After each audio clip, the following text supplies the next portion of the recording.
ఓవైపు నైరుతి రుతుపవనాలు మరో వారం రోజుల్లో కేరళ తీరాన్ని తాకనున్నాయని, దీంతో తెలుగు రాష్ట్రాల్లో ప్రజలకు ఎండవేడి నుంచి ఉపశమనం కలుగుతుందని అనుకునే లోపే వాతావరణ శాఖ మరో బాంబు పేల్చింది.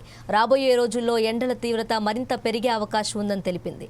ఏపీ, తెలంగాణలో ఎండలు మరింత మండిపోతాయని హెచ్చరించింది. ఇవాళ ఉష్ణోగ్రతలు మరింత పెరుగుతాయన్న వాతావరణ శాఖ పలుచోట్ల 47 డిగ్రీల వరకు ఉష్ణోగ్రతలు నమోదయ్యే అవకాశం ఉందని తెలిపింది. ఏపీలో ఇవాళ 47 మండలాల్లో తీవ్ర వడగాలులు, 88 మండలాల్లో వడగాలులు వీస్తాయని పేర్కొంది.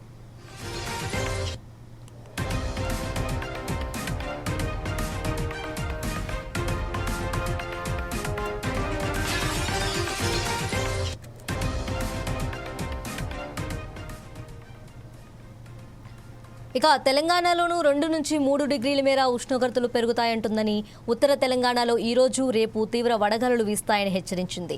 ఈ మేరకు తెలుగు రాష్ట్రాల్లోని పలు జిల్లాలకు రెడ్ అలర్ట్ జారీ చేసింది.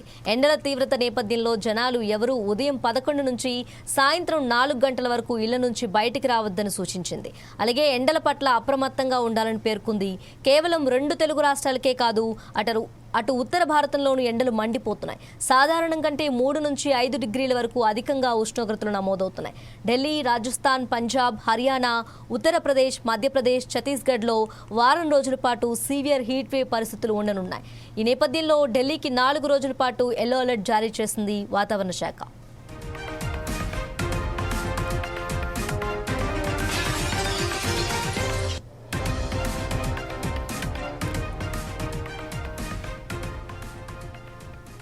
వారం రోజుల పాటు గరిష్టంగా 45 డిగ్రీల ఉష్ణోగ్రతలు నమోదు కానున్నట్లు వెల్లడించిన ఐఎండీ, ఢిల్లీలో ఉదయం 7 గంటలకే 36 డిగ్రీల ఉష్ణోగ్రత నమోదవుతున్నట్టు పేర్కొంది.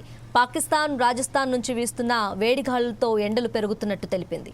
మధ్యాహ్నం సమయంలో ఎండ తీవ్రత ఎక్కువగా ఉంటుందని, పిల్లలు, వృద్ధులు, బయట పనిచేసేవారు ప్రత్యేక జాగ్రత్తలు తీసుకోవాలని సూచించింది. మధ్యాహ్నం 12 గంటల నుంచి 4 గంటల వరకు ఎవరూ బయటకెళ్లొద్దని పేర్కొంది.